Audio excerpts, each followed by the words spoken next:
ഒരു കാട്ടിൽ പലതരത്തിലുള്ള പക്ഷികൾ പറന്നു നടന്നു. ആ കാടിന്റെ രാജാവായിരുന്നത് ഒരു വലിയ തത്തയാണ്.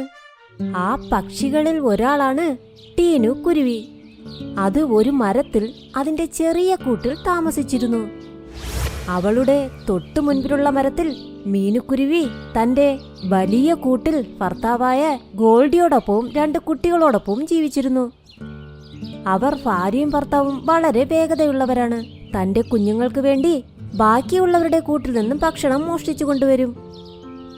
ഒരു ദിവസം ടീനുക്കുരുവി 2 മുട്ടകൾ ഇട്ടു. വളരെ സന്തോഷമായി അത് പരിപാലിച്ചു. ഒരു ദിവസം നല്ല ശക്തമായ മഴ പെയ്യാൻ തുടങ്ങി. അപ്പോൾ എത്രത്തോളം ഇരുട്ടുണ്ടായിരുന്നെന്നാൽ ആരൊക്കെ എവിടെയാണെന്ന് ആർക്കും കാണാൻ പറ്റിയില്ല.